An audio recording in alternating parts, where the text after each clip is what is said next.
Halo adik-adik, apa kabar? Kuharap dimanapun kalian berada selalu dalam keadaan baik ya. Perkenalkan, nama saya Lutfia Aldila Arsy Subagio. Wah, senang sekali nih bisa bertemu dengan adik-adik yang cerdas, cinta tanah air, dan berakhlak mulia. Di kelas 4 ini kita akan belajar di tema 4, subtema 2, pembelajaran 2, 4, dan 6 materi PPKN. Mari kita mulai. Tema 4, berbagai pekerjaan. Subtema 2, pekerjaan di sekitarku. Kompetensi dasarnya yaitu 3.1 memahami makna hubungan simbol dengan sila-sila Pancasila. 4.1 menjelaskan makna hubungan simbol dengan sila-sila Pancasila sebagai satu kesatuan dalam kehidupan sehari-hari. Nah, pernahkah kalian melihat orang-orang di sekitar kalian yang bekerja sebagai guru? Atau paman kalian yang bekerja sebagai petani? Atau ayah kalian yang bekerja sebagai dokter? Atau ada yang bekerja sebagai polisi? Nah, tahukah kalian bahwa pekerjaan itu dibagi menjadi dua? Pekerjaan yang menghasilkan jasa dan pekerjaan yang menghasilkan barang. Coba diskusikan dengan kelompokmu pekerjaan apa saja yang menghasilkan jasa dan pekerjaan apa saja yang menghasilkan barang. Diskusikan dengan kelompokmu ya, kemudian dipresentasikan. Nah, menurut kalian pekerjaan apa yang paling baik? Dan bagaimana sikap kalian dengan pekerjaan-pekerjaan yang berbeda-beda? Masih ingatkah kalian dengan lambang ini? Ya, ini adalah dasar negara Indonesia, Pancasila, yang berarti 5 dasar. Tahukah kalian lambang ini? Ya, benar sekali. Ini adalah lambang sila kedua Pancasila yang berbentuk rantai. Coba amati gambar tersebut.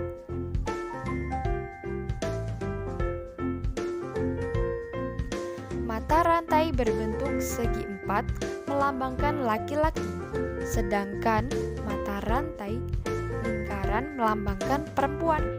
Mata rantai yang saling berkaitan ini melambangkan hubungan manusia satu dengan yang lainnya yang perlu bersatu dan saling membantu sehingga menjadi kuat seperti rantai. Kemudian simak cerita berikut. Pak Reno bekerja sebagai dokter. Beliau adalah dokter yang dermawan. Beliau tidak segan untuk memberi keringanan pada pasien yang kurang mampu. Pak Adi adalah teman baik Pak Reno. Beliau bekerja sebagai penjahit. Seringkali Pak Adi memberi diskon kepada Pak Reno karena Pak Reno adalah orang yang baik dan rendah hati. Suatu hari, Pak Adi merasa kurang sehat. Oleh karena itu, Pak Adi tidak dapat menyelesaikan pekerjaannya karena harus istirahat. Pak Adi memutuskan untuk periksa kesehatan pada Pak Reno karena kondisinya belum juga membaik. Sesampainya di klinik, Pak Reno bertanya tentang apa saja keluhan Pak Adi. Pak Reno memeriksa Pak Adi dengan senang hati. Kemudian, Pak Reno memberi resep obat yang harus diminum Pak Adi agar kondisi Pak Adi segera membaik.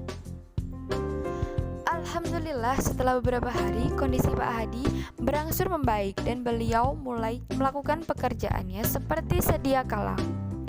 Nah, berdasarkan cerita tersebut, apakah yang dilakukan oleh Pak Reno dan Pak Adi sesuai dengan makna sila kedua Pancasila?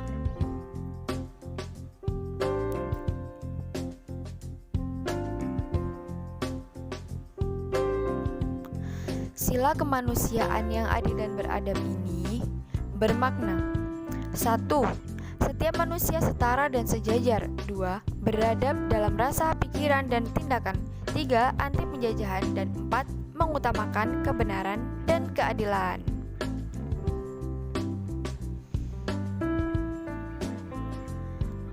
Oh iya, masih ingatkah kalian dengan cerita Pak Reno dan Pak Adi? Lalu apakah sikap Pak Reno sudah mencerminkan seorang dokter yang baik. Kira-kira sikap apa lagi ya yang harus dimiliki oleh seorang dokter? Apa ya? Ya, benar sekali. Seorang dokter harus memiliki sikap melayani, disiplin, rendah hati, bekerja dengan sepenuh hati, menghargai orang lain, dan masih banyak lagi.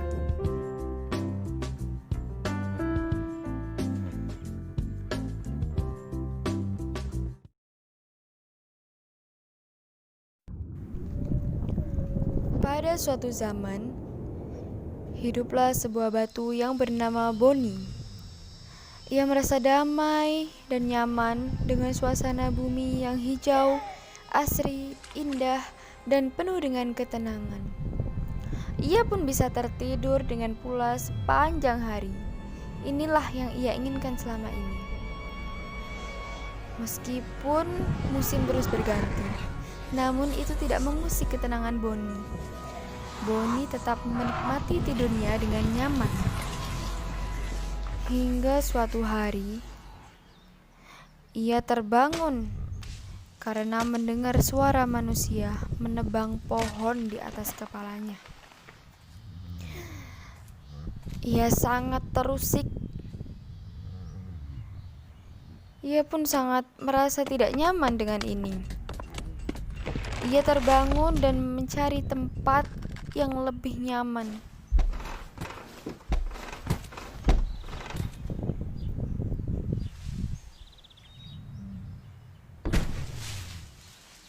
Tapi ada saja ulah manusia yang mengganggu tidurnya.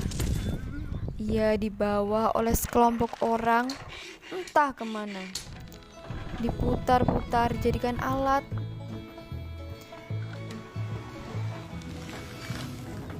Diputar, diombang-ambing, dipental, dipindahkan, dihancurkan hingga menjadi beberapa bagian. Digosok-gosok, dijadikan peluru. Oh, sungguh malang nasib Boni. Ia pun terpental menuju entah kemana, ia tidak tahu. Begitu kejam manusia-manusia itu. Ia pun larut hingga ke dasar sungai. Arus membawa ia ke tepian. Dia mengira bahwa semuanya sudah berakhir. Dia bisa tidur dengan tenang.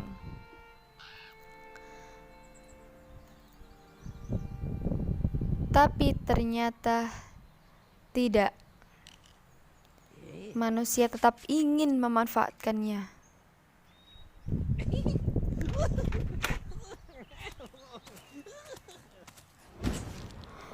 Boni dijadikan suatu pajangan dalam suatu museum. Sungguh malang nasib Boni. Ia pun tidak bisa tidur. Manusia-manusia terus mengganggunya. Ia terbuang.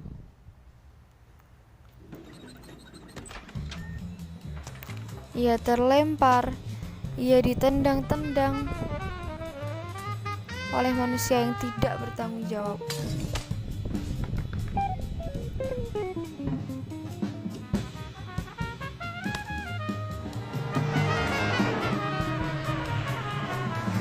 Kasihan Boni. Boni yang hidupnya terombang-ambing, dilindas truk.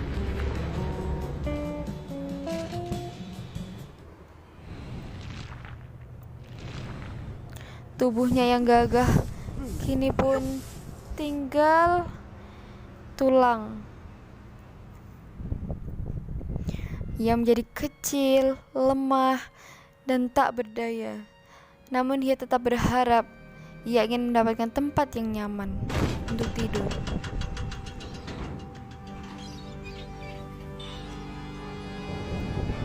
Boni yang sabar itu masih diuji.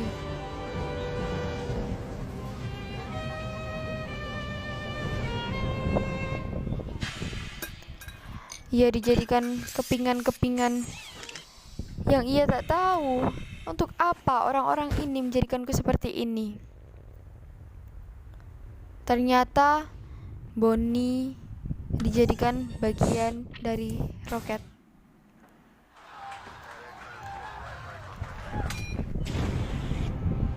Namun karena kesalahan manusia juga, ia pun terpental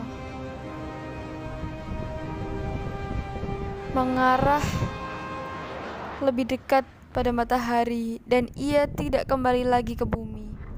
Ia justru tersesat di planet lain. Namun, meskipun ia tersesat,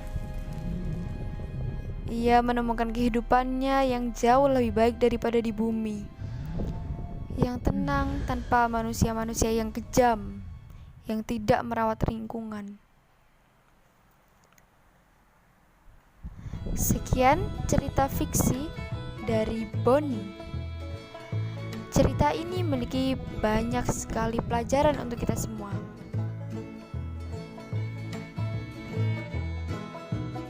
Berdasarkan cerita tersebut, saya ingin bertanya kepada adik-adik semua. Apakah video tersebut ada hubungannya dengan sila kedua Pancasila? Jika ada, jelaskan dengan bahasamu sendiri ya. Nah, jadi meskipun sila kedua berbunyi kemanusiaan yang adil dan beradab, namun bukan berarti harus berkaitan dengan manusia saja, melainkan dengan kita selalu merawat lingkungan, maka itu juga termasuk pengamalan sila kedua Pancasila. Nah, sekian dulu ya adik-adik semua. Terima kasih atas waktunya. Sampai jumpa di pembelajaran berikutnya.